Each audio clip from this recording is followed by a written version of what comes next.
ਕੇਂਦਰ ਦੀ ਅੜੀ ਤੇ ਹੰਕਾਰ ਨਾਲ ਜੂਝਦੇ ਜਾਂਬਾਜ਼ ਪੰਜਾਬੀ। ਅੱਜ ਕੇਂਦਰ ਸਰਕਾਰ ਸਾਡੇ ਉੱਤੇ ਇਹ ਤਿੰਨ ਕਾਲੇ ਕਿਸਾਨ ਕਾਨੂੰਨ 2020 ਦਾ ਇਲੈਕਟ੍ਰਿਸਿਟੀ ਅਮੈਂਡਮੈਂਟ ਬਿੱਲ ਤੇ ਪਰਾਲੀ ਫੂਕਣ ਤੇ ਸਜ਼ਾ ਵਾਲਾ ਇਹ ਆਰਡੀਨੈਂਸ ਲੈ ਕੇ ਕਿਸਾਨਾਂ ਤੇ ਆਰਥਿਕ ਹਮਲਾ ਕਰ ਰਹੀ ਹੈ। ਉਸ ਦੇ ਨਾਲ ਨਾਲ ਮਾਲ ਗੱਡੀਆਂ ਰੋਕ ਕੇ ਇਕਨੋਮਿਕ ਬਲੌਕੇਡ ਲਗਾ ਪੰਜਾਬ ਨੂੰ ਆਰਥਿਕ ਬਲੈਕਮੇਲ ਕਰ ਰਹੀ ਹੈ। ਇੰਡਸਟਰੀ ਦਾ ਕੋਲਾ ਤੇ ਸਟੀਲ ਦੀ ਸਪਲਾਈ ਰੋਕ ਕਿਸਾਨ ਦੀ ਯੂਰੀਏ ਦੀ ਸਪਲਾਈ ਰੋਕ ਰਹੀ ਹੈ। ਇਸ ਨਾਲ ਇਹ ਤੇ ਸਾਫ਼ ਹੈ ਕਿ ਕੇਂਦਰ ਦੀ ਸਾਰੀ ਗੇਮ ਆਰਥਿਕ ਹੈ, ਵਿੱਤੀ ਹੈ। ਕੇਂਦਰ ਦਾ ਸਾਡੇ ਤੇ ਵਾਰ ਆਰਥਿਕ ਹੈ। ਰਾਜਨੀਤਿਕ ਤੌਰ ਤੇ ਉਹ ਸਾਡੇ ਤੋਂ ਵੋਟ ਮੰਗਣ ਆ ਰਹੇ ਨੇ ਮੇਰੇ ਯਾਰੋ, ਤੇ ਜੇ ਉਹ ਟੇਢੇ ਹੱਥਕੰਡੇ ਅਪਣਾ ਰਹੇ ਨੇ ਫੇਰ ਕੀ ਪੰਜਾਬ ਦੇ ਕਿਸਾਨ ਵਾਸਤੇ ਸਾਡੇ ਕੋਲ ਕੋਈ ਹੋਰ ਆਰਥਿਕ ਵਿਕਲਪ ਨਹੀਂ ਹੋਣਾ ਚਾਹੀਦਾ? ਇਹ ਵੱਡਾ ਸਵਾਲ ਹੈ। ਕਿਸਾਨ ਜੋ ਰੋਜ਼ ਧਰਨਾ ਦੇ ਰਿਹਾ ਉਹ ਆਪਣੀ ਆਮਦਨ ਦੀ, ਆਪਣੀ ਆਰਥਿਕ ਹੋਂਦ ਦੀ ਲੜਾਈ ਲੜ ਰਿਹਾ। ਬਾਈ ਜੀ, ਮੈਨੂੰ ਯਕੀਨ ਹੈ ਕਿ ਕਿਸਾਨਾਂ ਦਾ ਦਿੱਲੀ ਮੋਰਚਾ ਜ਼ਰੂਰ ਕਾਮਯਾਬ ਹੋਵੇਗਾ। ਕਿਸਾਨਾਂ ਦਾ ਅਣਥੱਕ ਸੰਘਰਸ਼ ਕਿਸਾਨੀ ਅੰਦੋਲਨ ਨੂੰ ਦੁਨੀਆ ਦੇ ਹਰ ਕੋਨੇ ਵਿੱਚ ਲੈ ਗਿਆ ਹੈ ਤੇ ਇਸ ਸੰਘਰਸ਼ ਦਾ ਮੁੱਲ ਪੈਣਾ ਹੀ ਪੈਣਾ ਯਾਰ।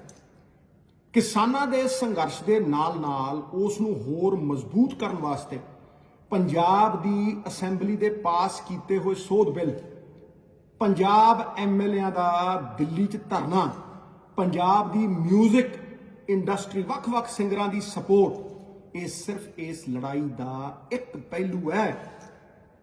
ਅੱਜ ਆਪਾਂ ਇੱਕ ਰਾਜਨੀਤਿਕ ਲੜਾਈ ਲੜ ਰਹੇ ਹਾਂ, ਪਰ ਕਿਸਾਨ ਦਾ ਨੁਕਸਾਨ ਤੇ ਸਾਰਾ ਆਰਥਿਕ ਨੁਕਸਾਨ ਹੈ ਯਾਰੋ। ਇਹ ਰਾਜਨੀਤਿਕ ਲੜਾਈ ਬਹੁਤ ਜ਼ਰੂਰੀ ਹੈ, ਪਰ ਸਾਨੂੰ ਲੋੜ ਹੈ ਆਰਥਿਕ ਵਿੱਤੀ ਵਿਕਲਪ ਦੀ। ਅੱਜ ਪੰਜਾਬ ਨੂੰ ਇਕੱਲੀ ਵੱਖਰੀ ਰਾਜਨੀਤੀ ਦੀ ਲੋੜ ਨਹੀਂ, ਇਕੱਲੇ ਕੇਂਦਰ ਦੇ ਕਾਨੂੰਨਾਂ ਦਾ ਵਿਰੋਧ ਕਰਨ ਦੀ ਲੋੜ ਨਹੀਂ, ਬਲਕਿ ਪੰਜਾਬ ਨੂੰ ਅੱਜ ਇੱਕ ਵੱਖਰੇ ਆਰਥਿਕ ਢਾਂਚੇ ਦੀ ਲੋੜ ਹੈ, ਇੱਕ ਵਿੱਤੀ ਢਾਂਚੇ ਦੀ ਲੋੜ ਹੈ। We don't only need alternative politics, but we need alternative economics। ਕਿਉਂਕਿ ਸੱਚ ਇਹ ਵੀ ਹੈ ਕਿ ਜੇ ਕੋਈ ਵੀ ਰਾਜਨੀਤਿਕ ਲੜਾਈ ਇੱਕ ਆਰਥਿਕ ਵਿਕਲਪ ਨਾ ਖੜਾ ਕਰ ਸਕੇ ਤੇ ਫਿਰ ਅੱਜ ਨਹੀਂ ਤੇ ਕੱਲ ਉਹਨੇ ਹਾਰਨਾ ਹੀ ਹੈ।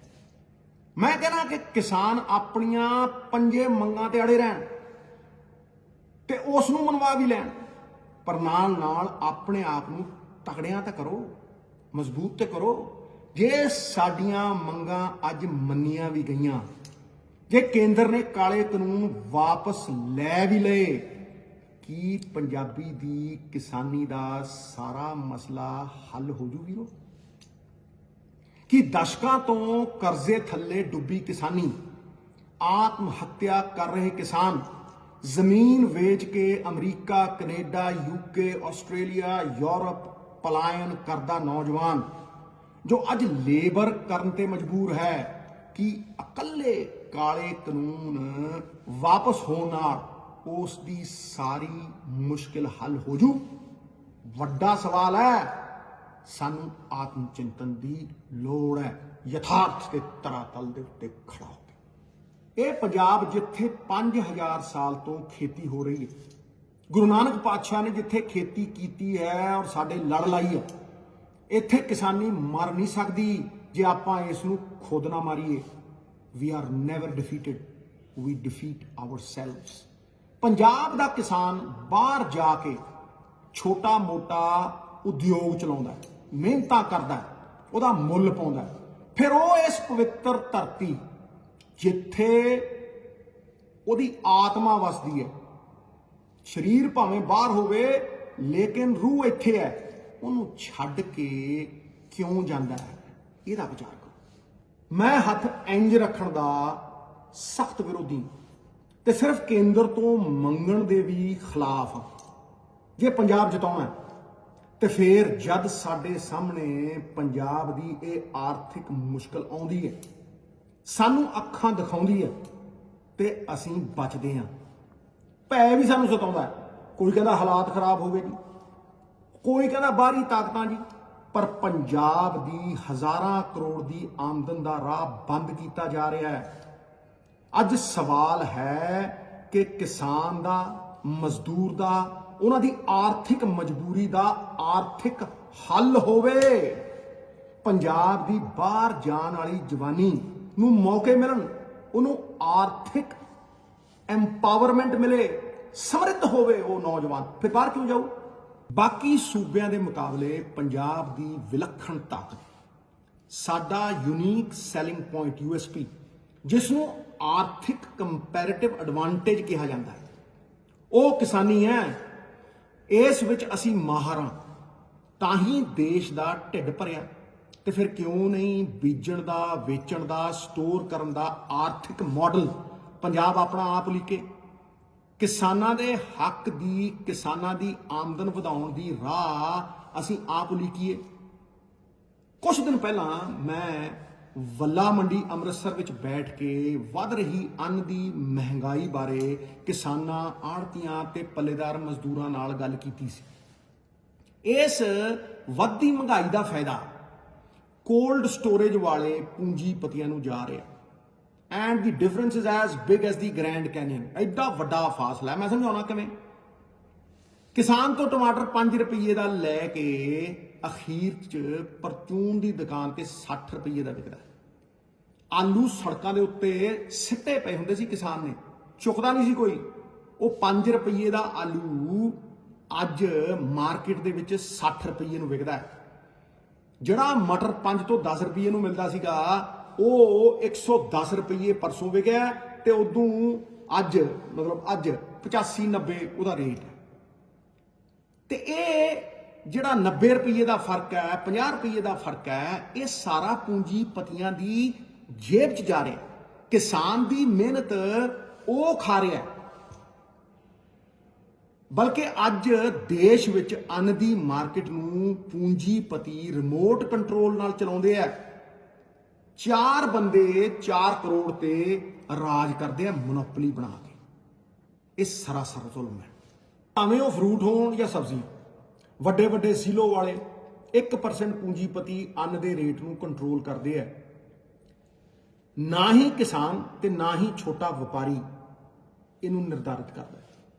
ਤੇ ਕਾਲੇ ਕਾਨੂੰਨਾਂ ਨਾਲ ਤੇ ਸਰਕਾਰ ਨੇ ਜਿਹੜੇ ਕਾਲਾ ਬਾਜ਼ਾਰੀ ਕਰਦੇ ਆ, ਹੋਰਡਿੰਗ ਕਰਦੇ ਆ, ਉਹਨਾਂ ਪੂੰਜੀਪਤੀਆਂ ਨੂੰ 50-100 ਗੁਣਾ ਰੇਟ ਵਧਾਉਣਾ ਕਾਨੂੰਨੀ ਕਰਤਾ, ਅਧਿਕਾਰ ਦੇਤੇ, ਅਧਿਕ੍ਰਿਤ ਕਰਤਾ। ਹੁਣ ਇਹ ਕਣਕ ਤੇ ਝੋਨਾ ਵੀ ਇਸੇ ਤਰ੍ਹਾਂ ਸਸਤਾ ਲੈ ਕੇ, ਜਿਸ ਤਰ੍ਹਾਂ ਸੇਬ ਦੀ ਮਾਰਕੀਟ ਨੂੰ ਅਡਾਨੀ ਕੰਟਰੋਲ ਕਰਦਾ, ਸਾਨੂੰ ਵੀ ਕੰਟਰੋਲ ਕਰਨੀ। ਸਰਕਾਰ ਪੂੰਜੀਪਤੀਆਂ ਹਵਾਲੇ ਦੇਸ਼ ਦੀ ਫੂਡ ਸਿਕਿਉਰਿਟੀ ਨੂੰ ਗਿਰਵੀ ਕਰ ਰਹੀ ਹੈ। FCI ਨੂੰ ਵੀ ਹੌਲੀ-ਹੌਲੀ ਖਤਮ ਕਰ ਰਹੀ ਹੈ। ਖੇਤੀ ਵਿੱਚ ਜੇ ਅਡਾਨੀ ਤੇ ਅੰਬਾਨੀ ਨੂੰ ਕਾਮਯਾਬੀ ਦਿਖ ਰਹੀ ਹੈ, ਤੇ ਸਾਡੇ ਕਿਸਾਨ ਕਰਜ਼ਾਈ ਖੇਤੀ ਕਿਉਂ ਕਰਨ? ਕਿਉਂ ਨਾ ਕੋਲਡ ਸਟੋਰੇਜ ਕਿਸਾਨ ਦੇ ਕੋਆਪਰੇਟਿਵ ਦੇ ਅਧੀਨ ਹੋਵੇ? ਕਿਉਂ ਨਾ ਕਿਸਾਨ ਕੋਆਪਰੇਟਿਵ ਦੇ ਹੱਥ ਫੂਡ ਪ੍ਰੋਸੈਸਿੰਗ ਇੰਡਸਟਰੀ ਹੋਵੇ, ਕਿ ਜੋ ਕਿਸਾਨ ਖੁਦ ਟਮਾਟਰ ਨੂੰ ਸਟੋਰ ਕਰਨ ਤੋਂ ਲੈ ਕੇ ਟਮਾਟੋ ਕੈਚਅਪ ਬਣਾਉਣ ਤੇ ਵੇਚਣ ਦਾ ਮੁਨਾਫਾ ਵੀ ਕਿਸਾਨ ਆਪ ਕਮਾਉਣ, ਤਾਂ ਕਿ ਆਪਾਂ ਪੰਜਾਬ ਦੇ ਕਰਜ਼ੇ ਤੇ ਕਰਜ਼ਾ ਲੈ ਕੇ ਡੂੰਘੇ ਤੋਂ ਡੂੰਘਾ ਟਿਊਬਵੈਲ ਲਾ ਖੇਤੀ ਕਰਦੇ ਕਿਸਾਨ ਨੂੰ ਕਾਮਯਾਬੀ ਦੀ ਰਾਹ ਤੇ ਪਾ ਸਕਦੇ ਹਾਂ। ਅੱਜ ਸਾਨੂੰ ਲੋੜ ਹੈ ਕਿ ਅਸੀਂ ਇੱਕ ਨਵੀਂ ਮਾਰਕੀਟਿੰਗ ਸਟ੍ਰੈਟਜੀ ਦਈਏ। ਸਰਕਾਰੀ ਖਰੀਦ MSP ਦੇ ਨਾਲ-ਨਾਲ ਕਿਸਾਨ ਦੇ ਖੇਤੋਂ ਲੈ ਕੇ ਹਰ ਰਸੋਈ ਤੱਕ ਉਹਨੂੰ ਵੇਚਣ ਦੀ ਤਾਕਤ ਦੇਈਏ। ਹਰ ਫਸਲ ਦਾ ਵੱਧ ਤੋਂ ਵੱਧ ਮੁਨਾਫਾ ਵਾਪਸ ਕਿਸਾਨ ਦੇ ਕੋਲੇ ਆਵੇ। ਅੱਜ ਕੁਝ ਕਿਸਾਨ ਸ਼ਹਿਰਾਂ ਵਿੱਚ ਜਾ ਕੇ ਆਪਣੀ ਫਸਲ ਵੇਚਦੇ ਹਨ, ਪਰ ਜੇ ਸਰਕਾਰ ਕਿਸਾਨਾਂ ਨੂੰ ਸਟੋਰੇਜ ਕਪੈਸਿਟੀ ਦੇਵੇ, ਜੋ ਅੱਜ ਅਡਾਨੀ ਦੀ ਤਾਕਤ ਹੈ, ਉਹ ਕਿਸਾਨਾਂ ਦੀ ਤਾਕਤ ਹੋ ਸਕਦੀ ਹੈ। ਮੇਰਾ ਅਟੁੱਟ ਵਿਸ਼ਵਾਸ ਹੈ। ਜਦ ਮੈਂ ਦਾਲਾਂ, ਆਇਲ ਸੀਡ, ਵੈਜੀਟੇਬਲ, ਫਰੂਟਸ ਦੀ ਗੱਲ ਕਰਦਾ ਹਾਂ, diversification, cold storage, small farmer model ਦੀ ਗੱਲ ਕਰਦਾ ਹਾਂ, ਕੋਆਪਰੇਟਿਵ ਬਣਾ, ਇੱਕ ਕਾਨੂੰਨੀ ਇਕਾਈ ਬਣਾ, ਬੀਜਣ ਤੇ ਵੇਚਣ ਦਾ ਮੁਨਾਫਾ ਕਿਸਾਨ ਨੂੰ ਦੇਣ ਦੀ ਗੱਲ ਕਰਦਾ ਹਾਂ ਤੇ ਮੈਂ ਇੱਕ ਨਵੇਂ ਆਰਥਿਕ ਢਾਂਚੇ ਦੀ ਗੱਲ ਕਰਦਾ ਹਾਂ। ਪੰਜਾਬ ਦੇ ਕਿਸਾਨ ਦੀ ਆਮਦਨ ਵਧਾਉਣ ਦੀ ਤੇ ਉਹਦੀ ਖੁਦਮੁਖਤਿਆਰੀ ਦੀ ਰਾਹ ਦੀ ਗੱਲ ਕਰਦਾ ਹਾਂ ਕਿ ਪੰਜਾਬ ਵਿੱਚ ਡਾਈਵਰਸਿਫਿਕੇਸ਼ਨ ਕਰ, ਪੱਕੀ MSP ਤੇ ਸਰਕਾਰੀ ਖਰੀਦ ਦੇ ਨਾਲ ਹਰ 5 ਪਿੰਡਾਂ ਵਿੱਚ ਕੋਲਡ ਸਟੋਰੇਜ ਬਣਾ। ਆਪਾਂ ਪੰਜਾਬ ਦੇ ਕਿਸਾਨ ਨੂੰ ਬਚਾ ਨਹੀਂ ਸਕਦੇ ਕਿ ਇਸ ਵੱਧ ਰਹੀ ਅੰਨ ਦੀ ਮਹਿੰਗਾਈ ਦਾ ਫਾਇਦਾ ਕਿਸਾਨ ਨੂੰ ਨਹੀਂ ਦੇ ਸਕਦੇ? ਤੇ ਇਹ ਸਭ ਕੁਝ ਪੰਜਾਬ ਸਰਕਾਰ ਆਪ ਕਾਨੂੰਨ ਬਣਾ, ਆਪ ਪਾਲਿਸੀ ਬਣਾ ਕੇ ਕਰ ਸਕਦੀ ਹੈ। ਉਸ ਨੂੰ ਹਰ ਚੀਜ਼ ਲਈ ਕੇਂਦਰ ਦੀ ਮਨਜ਼ੂਰੀ ਦੀ ਕੋਈ ਲੋੜ ਨਹੀਂ। ਅੱਜ ਭਾਰਤ ਆਪਣੀ ਖਪਤ ਵਾਸਤੇ 70% ਐਡੀਬਲ ਆਇਲ ਕਹਿਣ ਦਾ ਭਾਵ ਜਿਹੜੇ ਤੇਲ ਆਪਾਂ ਖਾਣੇ 'ਚ ਪਾਉਂਦੇ, ਉਹ ਐਡੀਬਲ ਆਇਲ ਇੰਪੋਰਟ ਕਰ ਰਿਹਾ ਹੈ ਹਿੰਦੁਸਤਾਨ, ਮਲੇਸ਼ੀਆ, ਅਰਜਨਟੀਨਾ, ਇੰਡੋਨੇਸ਼ੀਆ ਤੇ ਯੂਕਰੇਨ ਤੋਂ। ਇਸ ਤੇਲ ਦੀ ਕੀਮਤ ਹਰ ਮਹੀਨੇ ਵਧ ਰਹੀ। ਪਿਛਲੇ ਮਹੀਨਿਆਂ ਵਿੱਚ ਰਿਫਾਈਨਡ ਤੇਲ ਦੀ ਕੈਨੀ 1300 ਤੋਂ ਵੱਧ ਕੇ 1700 ਹੋ ਗਈ। ਪਰ ਪੰਜਾਬ ਜੋ ਆਇਲ ਸੀਡ ਲਗਾ ਸਕਦਾ ਹੈ, ਉਸ ਨੂੰ ਸਰਕਾਰ ਇਸ ਰਾਹ ਤੇ ਚੱਲਣ ਵਾਸਤੇ ਮਦਦ ਕਿਉਂ ਨਹੀਂ ਕਰਦੀ? ਅਸਲ ਮਸਲਾ ਪਰਾਲੀ ਫੂਕਣ ਦਾ ਨਹੀਂ, ਪਰ ਪਰਾਲੀ ਦਾ ਹੈ। ਅਸਲ ਵਿੱਚ ਇੱਕ ਗੈਰ ਪੇਸ਼ੇਵਰ ਅਨਪ੍ਰੋਫੈਸ਼ਨਲ ਤਰੀਕੇ ਨਾਲ ਝੋਨਾ ਲਾਉਣ ਦਾ ਹੈ। ਕੀ ਕਰਜ਼ਾਈ ਕਿਸਾਨ ਪਰਾਲੀ ਫੂਕਣ ਤੇ ਮਜਬੂਰ ਕਿਉਂ ਹੋਵੇ? ਤੁਸੀਂ ਉਹਨੂੰ ਕਮਾਊ ਉਪਰਾਲੇ ਦਿਓ। ਤੁਸੀਂ ਤੇ, ਔਰ ਮੈਂ ਸਵਾਲ ਕਰ ਰਿਹਾ, ਤੁਸੀਂ ਤੇ ਅਜੇ ਤੱਕ ਉਹਨੂੰ ਆਪਣੇ ਵਾਅਦੇ ਅਨੁਸਾਰ ਪਰਾਲੀ ਦੀ ਸਬਸਿਡੀ ਤੱਕ ਨਹੀਂ ਦਿੱਤੀ। ਤੁਸੀਂ ਉਹਨੂੰ ਆਮਦਨ ਵਧਾਉਣ ਵਾਲੇ ਹੱਲ ਦਿਓ ਭਰਾਵੋ। ਪੰਜਾਬ 25 ਸਾਲਾਂ ਤੋਂ ਕੇਂਦਰ ਦੇ ਅੱਗੇ ਮਜਬੂਰ ਹੋਈ ਜਾਂਦਾ ਹੈ। ਅੱਜ ਉਹਨਾਂ ਦੇ MSP ਸਰਕਾਰੀ ਖਰੀਦ ਬੰਦ ਹੋਣ ਦਾ ਡਰ ਹੈ ਤੇ ਕੀ ਸਾਡੀ ਰਾਜਨੀਤੀ ਸਿਰਫ ਮੰਗਣ ਦੀ ਰਹਿ ਗਈ? ਸਮਸਤ ਉન્નਤੀ ਦਾ ਆਧਾਰ ਤੇ ਸਾਰ ਖੁਦਮੁਖਤਿਆਰੀ ਹੈ। ਕਿ ਇਹ ਵਕਤ ਖੁਦਮੁਖਤਿਆਰੀ ਦੀ ਰਾਹ ਤੇ ਚੱਲਣ ਦਾ ਨਹੀਂ? ਮੈਂ ਸਵਾਲ ਕਰਦਾ ਕਿ ਇਹ ਵਕਤ ਨਹੀਂ ਕਿ ਪੰਜਾਬ ਦੀ ਖੇਤੀ ਵਾਸਤੇ ਇੱਕ ਵੱਖਰੇ ਆਰਥਿਕ ਢਾਂਚੇ ਨੂੰ ਲਿਆਂਦਾ ਜਾਵੇ, ਇੰਟਰੋਡਿਊਸ ਕੀਤਾ ਜਾਵੇ। 3 ਕਰੋੜ ਦੀ ਆਬਾਦੀ ਵਾਲਾ ਪੰਜਾਬ ਜੋ ਖਾਂਦਾ ਹੈ, ਪਹਿਲਾਂ ਉਹ ਇੱਥੇ ਉਗਾਵੇ। ਮੈਂ ਪਿਛਲੇ ਵਾਰ ਵੀ ਇਹ ਨਾਰਾ ਬੁਲੰਦ ਕੀਤਾ ਸੀ ਕਿ ਦੇਸੀ ਲਾਓ ਤੇ ਦੇਸੀ ਖਾਓ। ਕਿੰਨਾ ਔਖਾ। ਆਪਾਂ PDS ਦੇ ਨਾਲ ਕਿਸਾਨ ਦੀ ਆਮਦਨ ਵਧਾਊ, ਹੋਰ ਫਸਲਾਂ ਉਗਾਈਏ ਕਿ ਆਪਾਂ ਇਸ ਉਪਜਾਊ ਧਰਤੀ ਦਾ ਲਾਹਾ ਲੈ ਸਕੀਏ ਜਿਹਨੂੰ ਅੱਜ ਬਰਬਾਦੀ ਦੀ ਕਗਾਰ ਤੇ ਖੜਿਆ ਕੀਤਾ। ਮੈਂ ਪੰਜਾਬ ਦੀ ਖੁਦਮੁਖਤਿਆਰੀ ਦੀ ਰਾਹ ਵਾਸਤੇ ਪਾਣੀ ਬਚਾਓ, ਆਰਗੈਨਿਕ, ਆਮਦਨ ਵਧਾਊ ਮਾਡਲ ਪਹਿਲਾਂ ਹੀ ਦੇ ਚੁੱਕੇ। ਲੋੜ ਹੈ ਕਿ ਪੰਜਾਬ ਉਸ ਰਾਹ ਤੇ ਚੱਲੇ। ਇਹ ਗੱਲਾਂ ਨਾਲ ਤੇ ਕੱਲੀ ਪਾਲਿਸੀ ਬਣਾਉਣ ਨਾਲ ਨਹੀਂ ਹੋਣਾ ਯਾਰੋ।